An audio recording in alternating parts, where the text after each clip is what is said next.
बिस्मिल्लाहिर्रहमानिर्रहीम। मैं हूं आपका मेज़बान वसीम खान और आप देख रहे हैं प्रोग्राम खेलों की बात वसीम खान के साथ। नाज़रीन, 3 टेस्ट मैचों की जो सीरीज चल रही थी उससे पाकिस्तान और ऑस्ट्रेलिया के दरमियान आज आखिरी टेस्ट था और आखिरी दिन था। पाकिस्तान को हदफ मिला था 351 रन का, उसकी 10 विकेटें बाकी थी।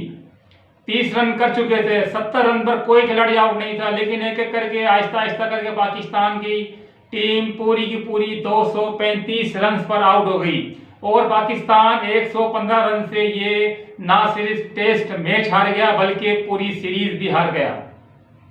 नाज़रीन, पाकिस्तान की टीम ने खेल तो अच्छा पेश किया था, लेकिन आहिस्ता आहिस्ता जो मिडिल ऑर्डर बैट्समैन थे वो इसको बरकरार नहीं रख सके और बिल आखिर फतेह नसीब हुई ऑस्ट्रेलिया को। नाज़रीन, ये थी आज के टेस्ट सीरीज की अपडेट। तो नाज़रीन, जिसने मेरा चैनल WK सब्सक्राइब नहीं किया है उनसे रिक्वेस्ट है, दरख्वास्त है कि वो मेरे इस चैनल WK को सब्सक्राइब भी करें, ना सिर्फ सब्सक्राइब करें बल्कि लाइक भी करें, कमेंट भी दीजिए। Thank you.